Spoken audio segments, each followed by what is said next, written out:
I think you're going to do that for us. Okay. So we do welcome you to the People Ready Communities webinar. Today, we're going to spend some time thinking about what it means to become people ready. We at Brushy Fork see this as kind of an ongoing journey and a leadership process that begins with understanding where we are and then considers where we want to be as communities. And so we're going to spend some time doing that. Before we get started, though, we do have some guests from many rural places, and I invite you all to put into the chat your names and where you're from and any organizations that you might represent, just so that we kind of have some sense of who is in the room. But we do have a little bit of a sense of that, and that is we have folks joining us from Eastern Kentucky, which is the place where Brushy Fork works normally. And then we have some folks who are joining us from the Pacific Northwest as well through an organization out there that also does leadership and community development called Rural Development Initiatives. And so we are glad to have you folks from the Pacific Northwest here with us. So please do just feel free to share in the chat where you're from. Now, as we get started, I want to start with an exploration of just looking at a few data facts about rural places to help define some of where we are. As we said, that's part of what we are going to want to do when we're thinking about becoming people-ready communities. And so let's think about first what the Census Bureau defines as rural, and that's any municipality with a population of less than 2,500 people. Now, data from the 2020 census shows that rural population actually declined nationally by 0.6% between 2010 and 2020. Now, that doesn't sound like a huge loss, and it's really not, but this is the first decade-long rural population loss that the U.S. has had in its history. In fact, if you look back at the past couple of census data, the data that was collected there between 2000 and 2010, rural population actually grew by 1.5 million people, and between 1990 and 2000, rural population grew by 3.4 million. So let's take a look at this in terms of mapping, and we're going to look first at rural Eastern Kentucky. And if you look at this map, which is from the census, and actually is from the Census Bureau, and is from a census tracts in 2010, so it's a little more dated than the 2020 data, but the lightest yellow areas represent the lowest concentration of rural population in various census tracts in Kentucky. And I put in some of the city names so that we could kind of get our bearings, because you can't see the county lines on here really, but the green areas represent federal lands, and I want you all to keep those in mind for the next slide. The white areas are non-rural, and so you can see that's primarily Lexington up there. And this is where we have kind of zoomed in on Eastern Kentucky and have data that shows us that we have a low concentration of rural population. So yes, indeed, we are rural. Now, as a comparison, and for the folks who are joining us from the Pacific Northwest, and I actually pulled this out to what I understand to be the service area for rural development initiatives, which is 3 or 3.5 states, I guess. We have Washington, Oregon, Idaho, and a part of Montana up here. And I think what's striking to us in Kentucky is probably the amount of federal land that's in those states. And I imagine that that's probably Bureau of Land Management land. But if you still look at the amount of light yellow and then the amount of those darker yellow colors, you can see that we have a lot in common in terms of low concentrations of populations in our rural areas. So yes, indeed, we are rural too in the Pacific Northwest. So now we're going to concentrate a little bit more on Eastern Kentucky. And this is a map from the Appalachian Regional Commission, and it gets at fact number 2, that some rural places are losing population more quickly than other rural places. And Eastern Kentucky is among those. And so the white counties that are represented here lost population between 2010 and 2020. And you can see that populations in the Appalachian region tended to grow more in the southern areas. And so the whole region is not losing population, but we who are in the coal fields of Eastern Kentucky and West Virginia and Southwest Virginia are losing that population. And so that's a fact. And we're going to take a little bit deeper dive even into looking at some specific counties in the 2020 census data. Now, the counties that are selected here, the 8 of them, are counties that are in the ARC-funded People Ready Communities program that Brushy Fork is doing in Eastern Kentucky. And we'll talk a little bit more about that program later.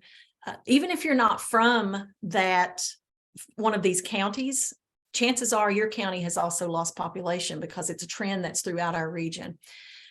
You can see that these counties have experienced population loss that's a lot greater than that 0.6% that is in rural areas nationally. And it ranges anywhere from the 0.8% in Perry County, which is pretty close to that national trend, and goes all the way up to 16% population loss in Bell County. And so, yes, we are losing population.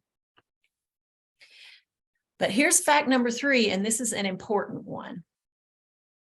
Rural places can take action to support current community members, keeping them there, bringing back those who have had to leave, and to attract prospective new residents.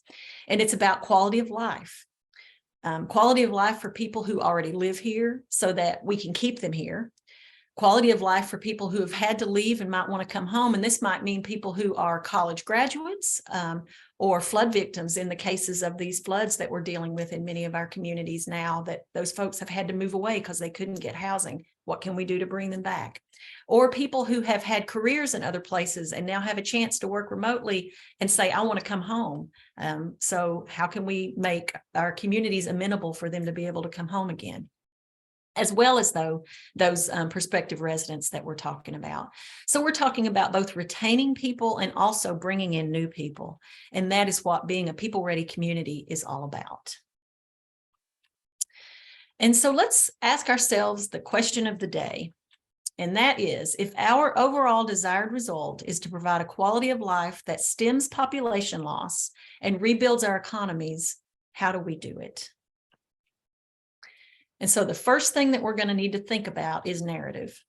And there's a lot of narrative out there about rural. And why is narrative important? Because narrative defines both internal and external perceptions of our places. And so we have the folks that live here that are hearing narratives through media, through other places that tell us that we're living in a place that's hard to live. We also have folks who are not living here, who are getting external perceptions about what our places are like.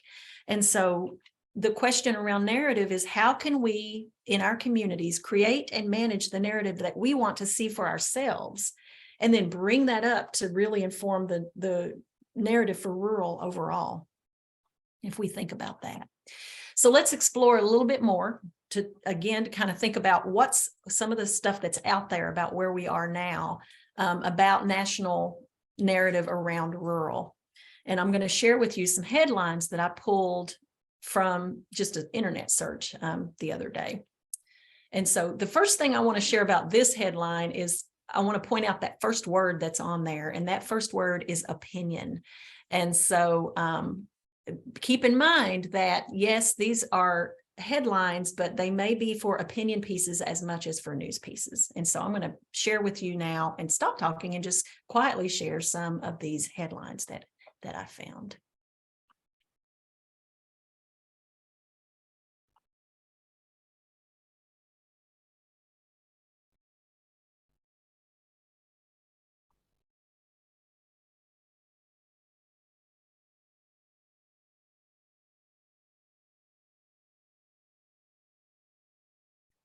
Now, I ended those headlines with a couple of images. And it's interesting because a lot of the media that you see out there sharing about rural America, instead of showing people or businesses that are thriving, they show these kinds of empty buildings, empty storefronts, dilapidated buildings, and that kind of thing. So imagery can be as much part of narrative as language can.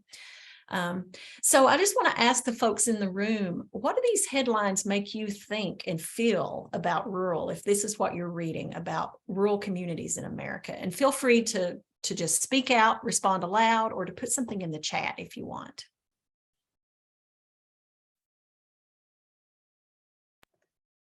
It makes me angry that this is the way that our people are perceived nationally by people who don't know what it's like to be here, and that these are the salt of the earth people, and that on a national scale, that this is largely how we're perceived. Mm-hmm.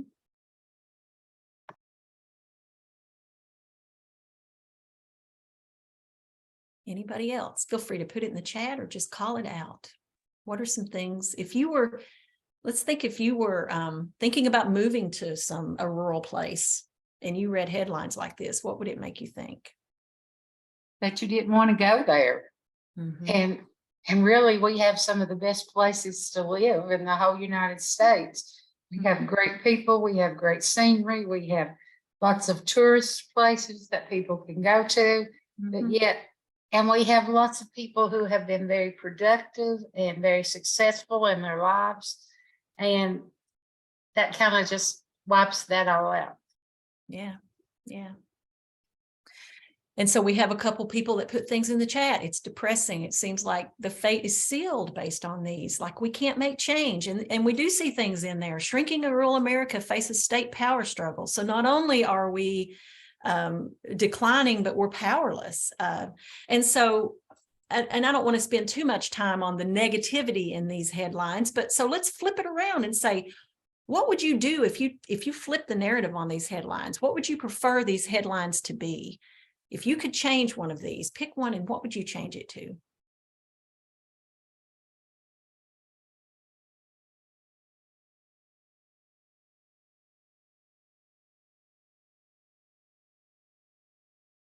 And again, feel free to call it out or put it in the chat. I'll probably go with the one that says the left behind, and maybe change it to the up and coming. We are rural America and proud of it. So that narrative of pride. I have found in my work out here, since I've started doing this volunteer work and with AmeriCorps, that this is what's perceived. This is like this perception of what's going on, but the absolute opposite of this is true in every organization and every community that I've been in.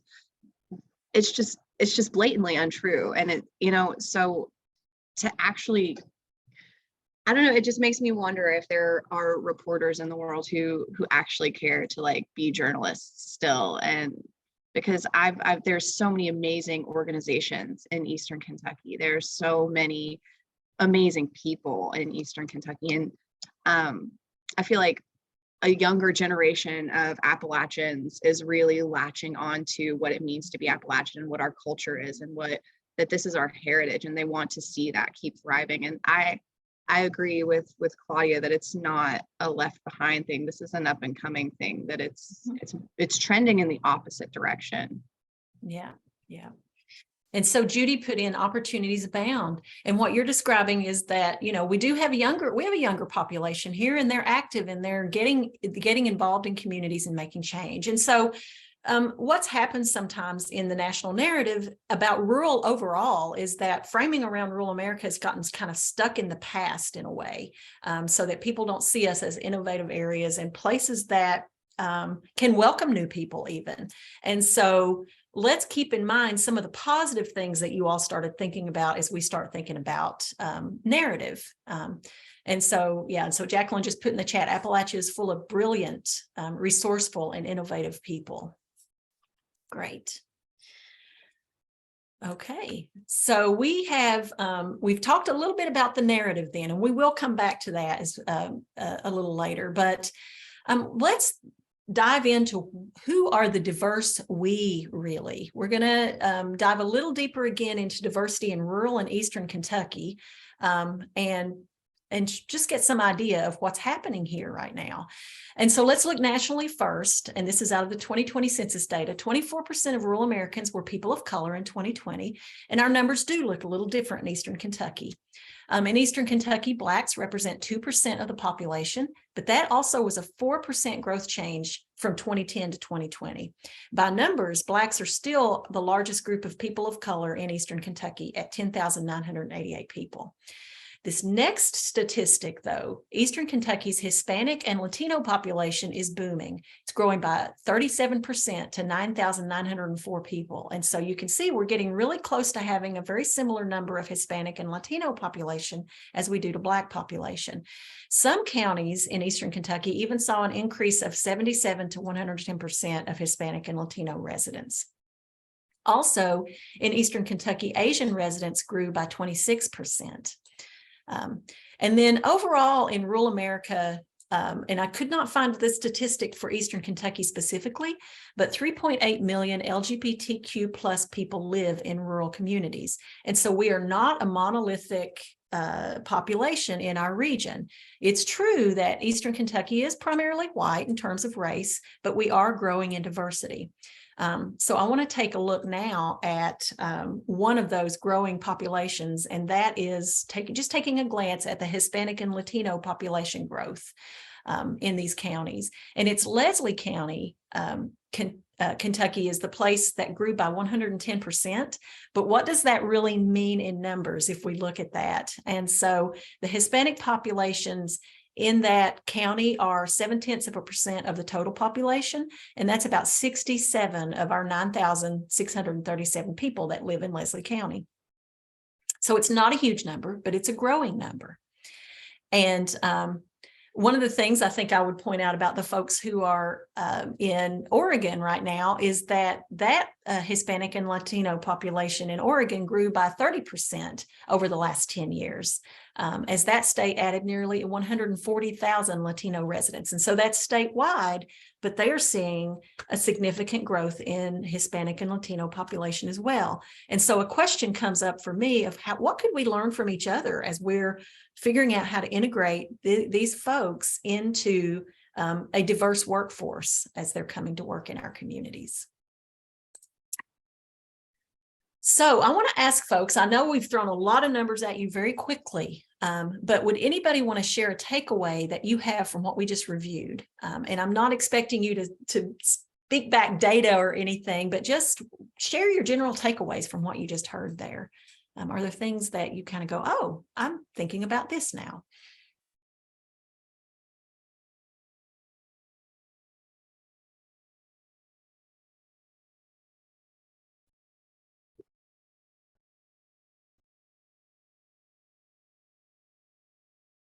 And again, you can call them out or put them in the chat. Offer more resources. Mm-hmm. I heard a young man speak yesterday who was from Israel. And Mm-hmm. he is at our college here at Union College. And I think that we have like 30 some different countries represented at the college. So it makes me think our community may need to do something to connect with those people when they come here to let them know what is available. Yep. Okay. Very good. Yeah. And Judy put in, we need to include diversity and narrative in our visual images. A diversity in our narrative. We need to engage the Latino population to help promote growth in the region. Mm-hmm. Mm-hmm. Hi, my name is Tabitha. I work for an area development district. Mm-hmm. I think one of my takeaways is just we really got to take back our narrative. A lot of people see Eastern Kentucky as just coal miners and farmers, and that's all we're ever capable of. Because there's been numerous discussion when I try to bring different industries into this area and promote us for that they're like, oh, well, that's more of like a Western Kentucky thing, or that's more of a that's not an Eastern Kentucky thing. And I'm like, well, why not? We're fully capable. Yep. You know? And put a pin in so that. it's taking charge of that narrative. Yep. And let's put a pin in that thought, because we're going to talk about that in a few minutes. And then Kathy says, it makes me think of how big and complex the issues are and therefore the solutions. And so you all are getting at the takeaways that we hoped you would get from this. First of all, and again, for the folks out in the Pacific Northwest, we are focusing on Kentucky right now, and we still hope you're finding things useful. But Eastern Kentucky counties are growing in diversity, just like the rest of rural America, and we can grow more. We may not be on par with geographies in the U.S. for our diverse population count, but that does not mean that we can't intentionally and attract and welcome a diverse workforce. And we're going to talk a little later about why we feel like that's important to economic development. And then, in fact, we're about to go to that. Our economic prosperity depends on attracting a diverse workforce to the places, to call our places home. So essentially, it's what we just heard. We've got to flip that script. that negative narrative. And the concept for people ready communities really came from Haley McCoy, who is the president and CEO of the Kentucky Association for Economic Development. She sees being able to welcome that diverse workforce to the region as central to our economic development. In fact, to the whole state, not just to the region. And she's been in the room as economic development projects are being discussed in different communities and different counties. And she has stories to share about that. And I'll share one of those in a minute. But, you know, in her decades of experience doing this work, she has recognized what she quotes here, that we have the opportunity to craft a narrative that says we want a diverse workforce to come and we are ready for them. And so let's hear about one of the stories that she shared. And so there was a Korean company that made electric vehicle batteries that was seeking to come to locate a plant in Elizabethtown, Kentucky. And officials were planning for a site visit. They had good interactions with this company. They understood now that they had the infrastructure, all those things we think about with economic development, the streets, or the roads, the you know, internet, the water, the electric, all those things that are needed for developing this, for this industry. And so as they were planning for this site visit, they said, well, we need to start talking to them about the community. So what makes the Korean company a good fit for Elizabethtown, and the Elizabethtown a good company for a good fit for the Korean company? And they said, well, the first thing is we have the largest Korean population in Kentucky. And Haley was in that room and she looked around and she goes, where are they? There was not a Korean person in the room, even though they were saying that we have the largest Korean population. It's a natural fit for us. And so because she raised that, and she said she's done this in multiple places when there has been race particularly involved in inviting in a company, this group decided to invite a Korean family to their site visit with this company. And so the family came in, I believe she said it was a school teacher and another professional, and they shared about the schools, they shared about the quality of life, they shared about social norms, about places that they go for entertainment and recreation, and other insights that may not have felt a whole lot like economic development. But the result of that was, well, the headline speaks for itself.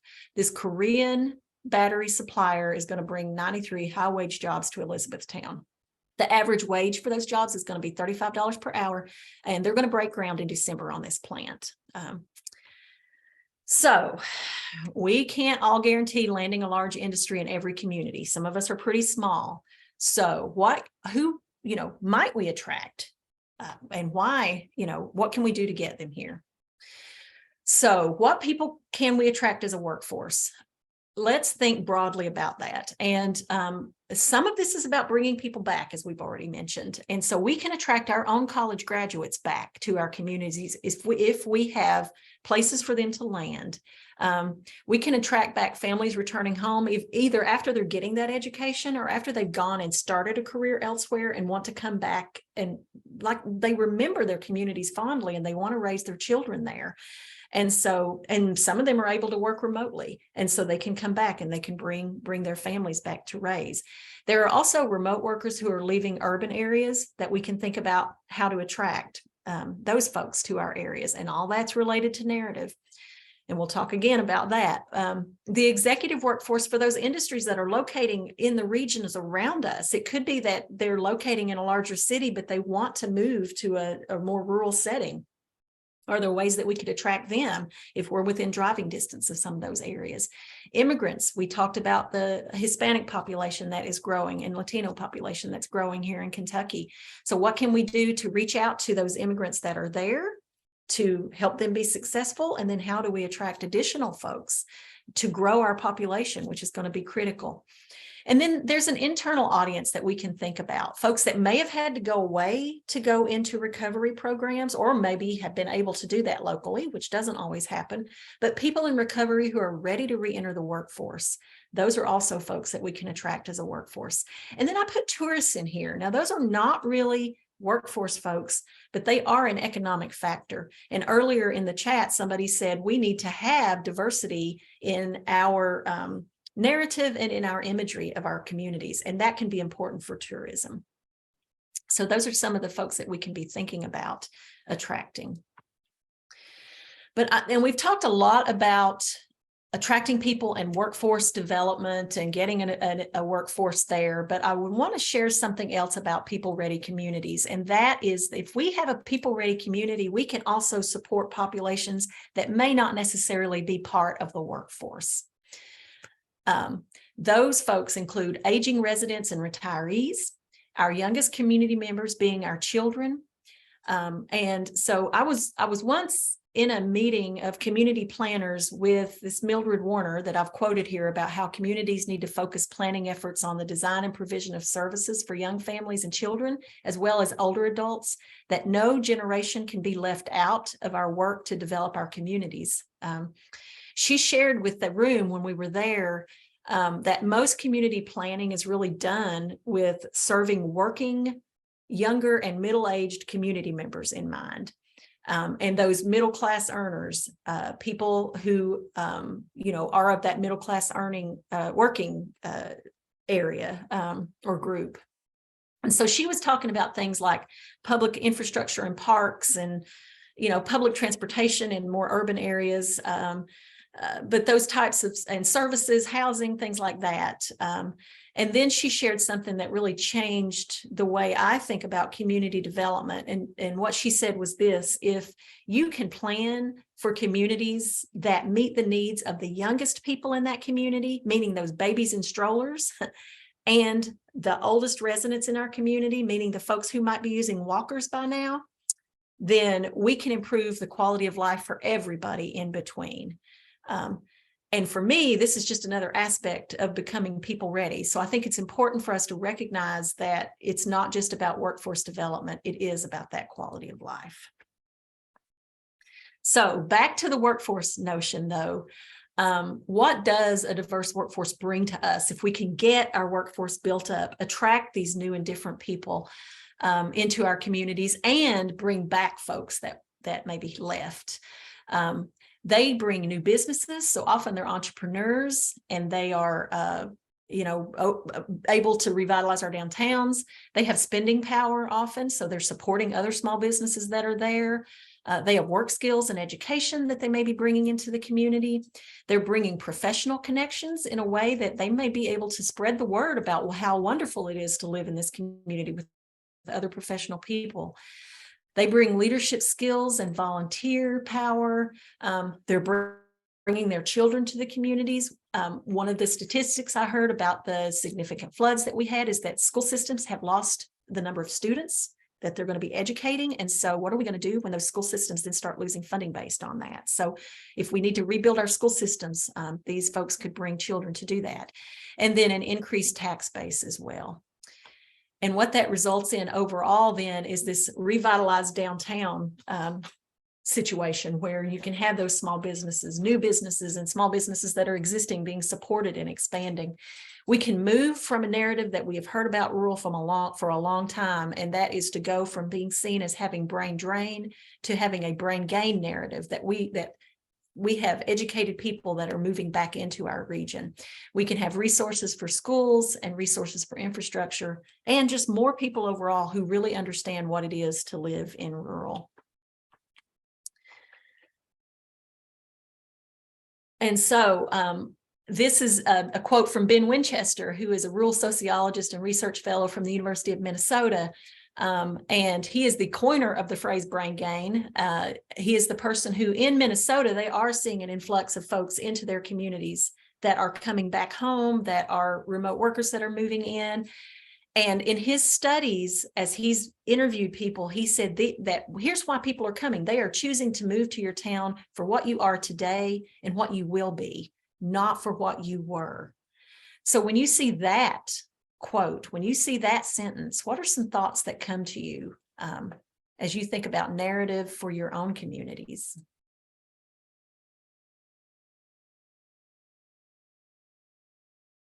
And call them out or put them in the chat.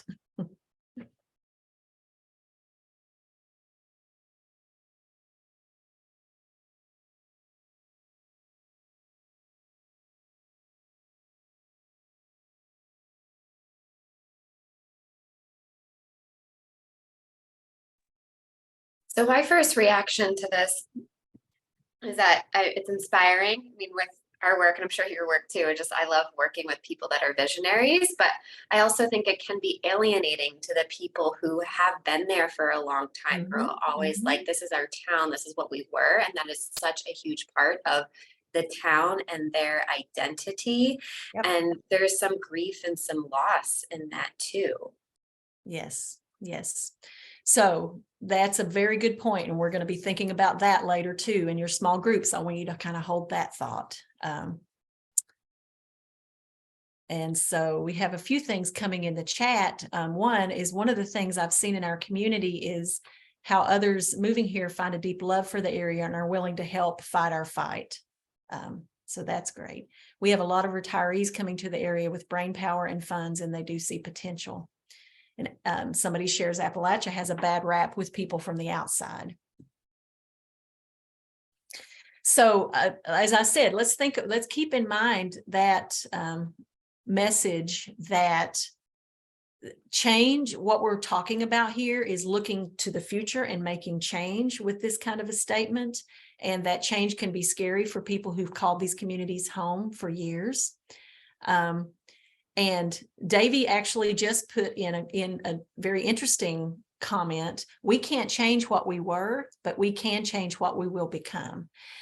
And so I think that when we have worked in communities, we often hear people talk about how we have sacred places in our communities that we want to keep and save. And particularly if they're doing tourism development, you might ask them, where are the sacred places that you don't want to have change? And so there's going to be a tension between those people, those things that people feel like are sacred and the things that, maybe do need to be changed. And so that's part of the dance. That's part of the leadership ability that people are going to have to move through this.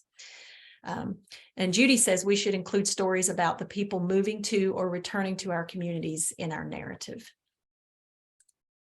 So thank you all for your good thoughts around that. Let me share with you quickly, and we are going to get to the point that you all can have some small group discussions. What are people seeking when they are coming to rural communities, and what keeps them here? I think you could look at this list and also say what keeps them here.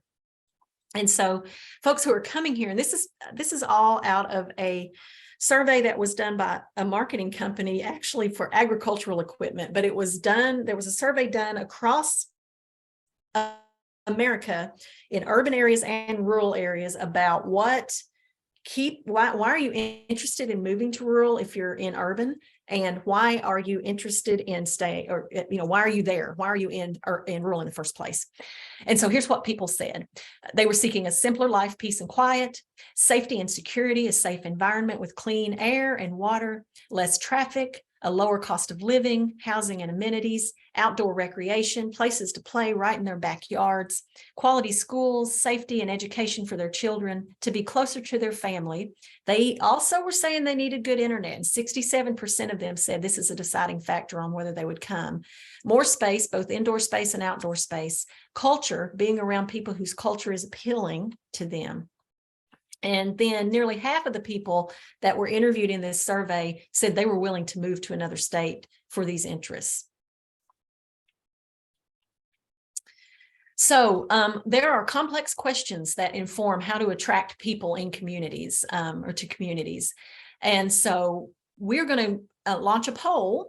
I am going to launch this poll with these 5 questions on it, and they're spun out a little bit, but I'd like for each of you all just answer honestly about how well you could do any one of these things. The first one is, can you answer questions from a remote worker about the quality of life for raising kids in your community? The second, can you direct an immigrant family who are English language learners to resources that might help them be successful with the small business that they are opening in your downtown? Could you answer Ford Motor Company questions about your community's equity and inclusion plan for a diverse workforce? That was a real question that Haley said they got from a motor company, a car making company. Could you tell an elderly couple how well your community supports aging in place? And would you be able to direct a local family to resources for their daughter who is in recovery and wants to go back to work? So I will launch this poll real quickly and ask everybody to... Oh, and it looks like it's launched. Excellent. Thank you. Probably Jacqueline or Daniel did that. So yeah, everybody just pitch in and answer that poll as best you can. Can everybody see the poll come up? I had to click on poll for it to come up. Oh, you had to For click me. on poll for it Does to come do up? folks see poll in the tab?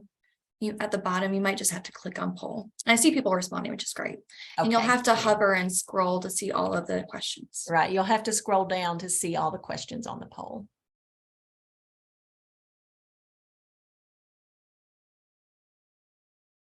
Okay, it looks like we may have, this is saying,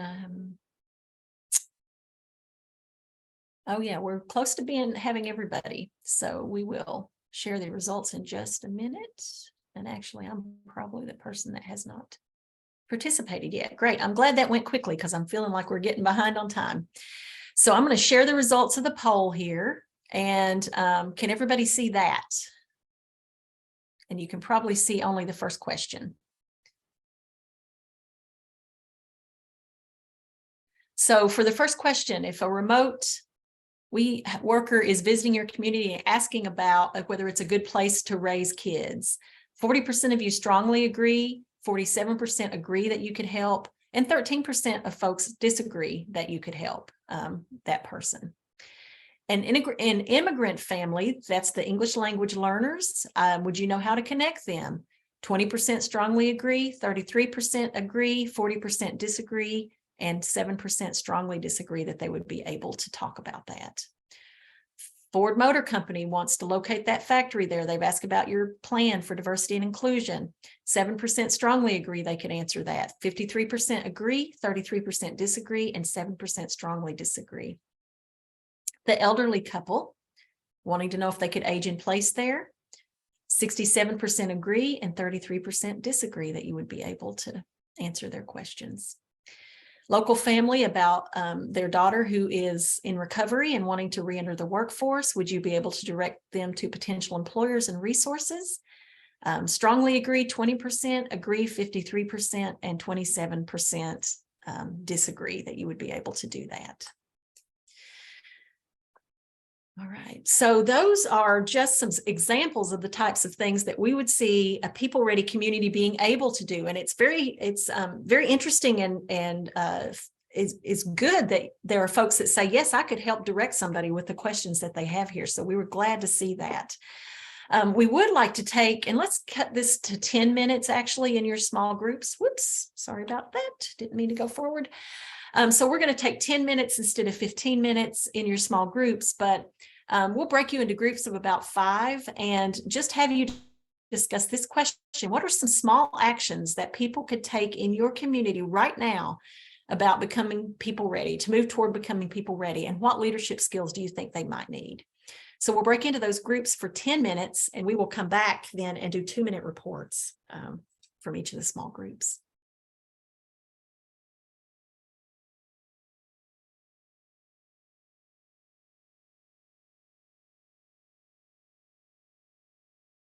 I accidentally set it for 20, but we can close the rooms and bring them Yeah, back for 10. yeah. My bad. Sorry, Jacqueline, to change that on.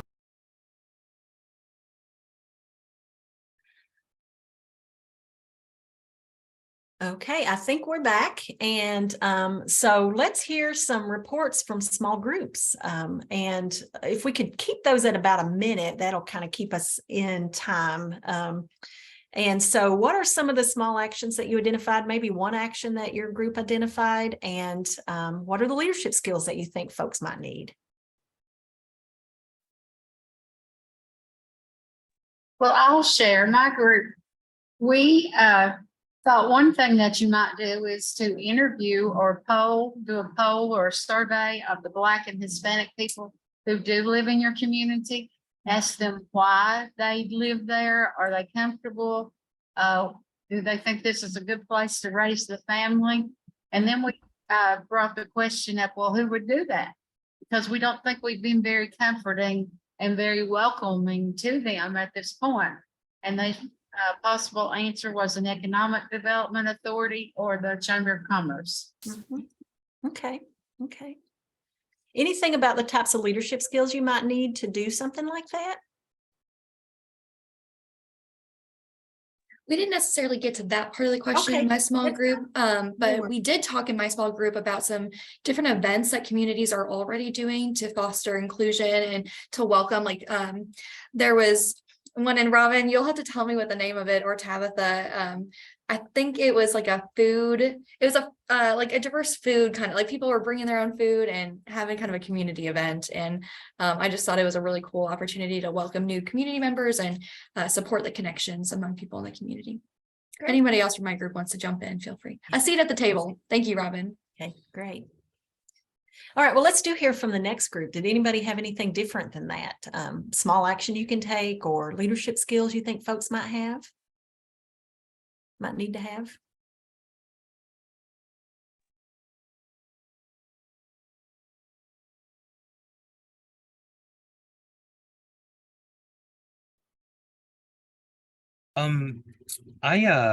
I know in my group we had Jesse, Becky, and Judy. Something that was discussed is that the importance of a community needing a diversity and equity and inclusion statement prepared by even if your local government is small, just having that prepared, and that it's often the frontline folks who give the first impression of a community, even if it's not the leaders.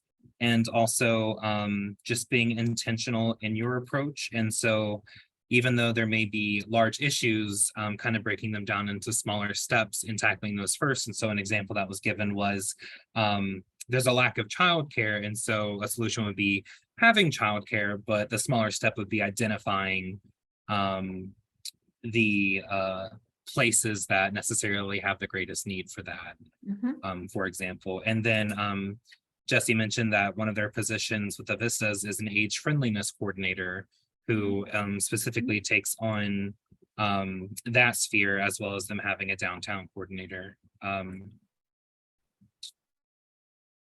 or needing one, or Becky saying that they had one. Sorry, my notes got a little askew there for a minute. Okay. So if I miss anything, my group, please correct me. I don't want to misrepresent you.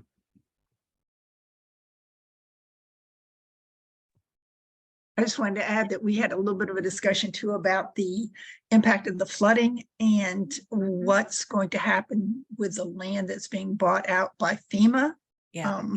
And I guess a small action would be asking questions and trying to find out what is going to be the fate of that land. So having answers for people when they come with those questions. Yeah, there are a lot of questions about the buyouts. And my agency works to bring childcare to the area, and we've seen so many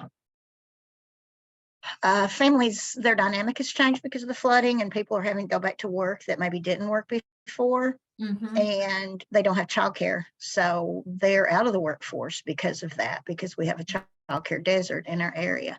So that's something that we are really, really working for with my agency at the local level and going to Frankfurt to advocate for that. And it's one of those things that, you may not be thinking about.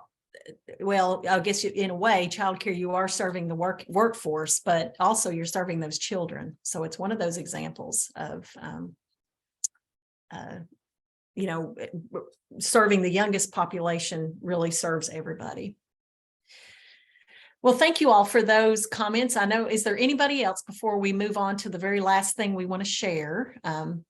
Is there anybody else that has an idea you wanted to share, or something about a leadership skill that you wanted to share? Okay. Well, we will move on to the next slide then, and Jacqueline is going to share quickly about the People Ready Communities program, which is designed to do exactly what you all were just talking about, moving and taking some of those steps forward in becoming People Ready Communities. And so, Jacqueline, I'll turn it over to you, and I will change slides when you're ready. Thanks, Donna. And I know that we're at 1, so if anybody needs to leave, we are still recording this piece. So we understand if you've got to take off, but we are currently recruiting and accepting applications through next Friday, March 17th, for the People Ready Communities Leadership Program. We are attempting to recruit a team of about 15 people in Belle, Clay, Floyd, and Perry counties. Some of you who are on this call today are going to be on those teams, which is really exciting. So thank you for being here. There are no fees to participate in this program, and Brushy Fork will cover lodging, meals, and materials for the workshops, especially, and there will be 2 workshops at Berea College, the opening and closing, which happens in April and October. And yeah, so we cover lodging, the meals for those. And then we also have fellowship stipends available to kind of offset the cost of participating, to make the program more accessible to folks. And anybody can join this. We hope to recruit folks with various experience levels who represent different sectors, like all of you here today, and also different, just different perspectives and backgrounds that will bring diversity of perspective to the teams. If you want to go ahead and advance, Donna. So that opening workshop will be April 13th through the 15th. So there's a half day on a Thursday, a full day Friday, and then a half day Saturday. And we'll build skills, we'll build connections, and the teams will create a vision for what do they want the narrative and what do they want the future of their community to look like. And then the teams will also think about what's the People Ready Community project that they want to work on over the course of 6 months together between April and October. So like it says in that middle column, that's a team's choice about what that project is. And then Brushy Fork provides coaching support and different skill building workshops depending on what the team wants to grow in and what their project is. So Brushy Fork will be supportive. And last year for the program, we did offer some different workshops via Zoom. So we're prepared to do the same thing depending on what the team's interests are. And then in October, we'll get back together for that closing workshop on Berea College's campus to assess learning, for each team to share out about the projects and how that process went with one another. And then also to think and plan for the future and what's next after this People Ready Communities program. So that's a little bit about it. And yes, so this is the link to apply. So we can pop that in the chat too, but this is the link to the application and also a QR code. If you yourself are from Belle Clay, Floyd, or Perry and are interested in participating in this program and have not already applied, we encourage you to scan that QR code or type in the tinyurl.com/PRC23apply to fill out your application. And you can also just contact me at that phone number or email address in case you're, if you would like to fill out the application and have any questions or need some support filling that out. That's my spiel, and I appreciate you all being here. It's really nice to see everybody's faces. And Donna has pulled up these resources too, and I'll let her talk about that. Yep. And I'm just saying that we had a lot of resources we used. I'm going to stop sharing now. And we can share these. We will actually share these slides out with folks after this meeting in case you want to take a deeper dive into some of that data that